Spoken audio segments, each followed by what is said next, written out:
Le bon comportement, ayyuha al-ikhwatul kiram, c'est parmi les droits principaux qu'a l'épouse envers son époux. Le prophète alayhi salatu wassalam a dit, dans un hadith rapporté par At-Tirmidhi et d'autres, avec une chaîne de transmission authentique, il n'y a rien de plus lourd dans la balance du croyant au jour de la résurrection que husnul khuluq, que les bonnes mœurs, que le bon comportement. Rapporté par l'imam al-Bukhari et l'imam Muslim, le prophète alayhi salatu wassalam a dit, recommandez-vous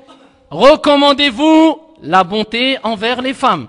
Recommandez-vous la bonté envers qui? Envers les femmes. Le prophète alayhi salatu wassalam a dit, on a oublié tous ces hadiths.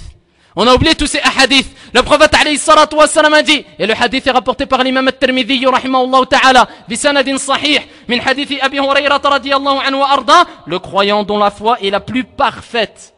Akmalul mu'minina khuluqa, le croyant dont la foi est la plus parfaite. Ahsanuhum khuluqa, et celui dont les mœurs, les caractères, ayyuha al-ikhwatul kiram, les caractères sont les plus nobles et les meilleurs d'entre vous sont les meilleurs pour leur épouse, pour leur femme. Et Allah Azza wa Jal nous l'enjoint directement dans le Coran al-Karim quand il dit wa'ashiruhunna bil ma'ruf, et comportez-vous convenablement avec elles. Et comment affirmer le contraire, ayyuha al-ikhwatul kiram? Est-ce que tu as déjà entendu, ya Abdallah, le prophète alayhi salatu wassalam, ou que le prophète alayhi salatu wassalam a insulté son épouse, ou a frappé son épouse, ou a humilié une de ses épouses devant ses parents, comme le font beaucoup de frères, qui quand ils sont réunis avec des frères, ou avec des beaux-parents, ou avec ses propres parents, il humilie sa femme. Mais ça là, elle vaut rien. Ça là, elle ne connaît rien. Ça là, elle n'a jamais rien fait. Je ne dis pas de ceux qui disent ça pour rigoler, ou pour plaisanter. Ceux qui parlent sérieusement, et qui disent que ça là, elle ne vaut rien. Ça là, elle ne sait rien faire. Et il n'arrête pas d'humilier son épouse jour et nuit. Eh ben, sache que tu t'es opposé à la sunna du prophète alayhi salatu wassalam.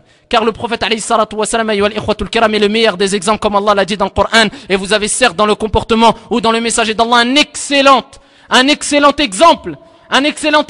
Comment était le prophète alayhi salatu wassalam? C'est lui qui a dit, ayyuha al-ikhwatul kiram, ittaqullaha fin nisa. Craignez Allah en vos épouses. C'est qui l'a dit? C'est le prophète alayhi salatu wassalam. C'est qui a dit le meilleur d'entre vous est le meilleur avec son épouse? C'est le prophète alayhi salatu wassalam, ayyuha al-ikhwatul kiram. Le prophète nous a jamais enjoint à être comme ça avec notre épouse, bien plus que cela. Écoute ce que le prophète a dit. Et le hadith est rapporté par l'imam Muslim. Selon Abi Hurayrata radiyallahu anhu arda, le prophète alayhi salatu wassalam a dit qu'aucun croyant ne déteste son épouse. Regardez l'éducation prophétique il y a 14 siècles, que si wa rabbil Ka'ba, même les non-musulmans appliquaient ce hadith-là, ils auraient évité des milliers de divorces. Un seul hadith. Walladhi huwa alladhi la yantiqu 'anil hawa in huwa illa wahyu yuha. Qu'aucun croyant ne déteste son épouse. Ensuite le prophète, qu'est-ce qu'il dit?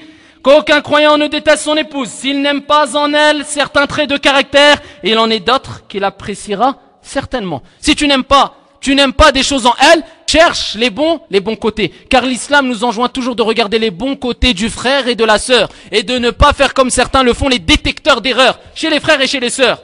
Et ne regarde que le défaut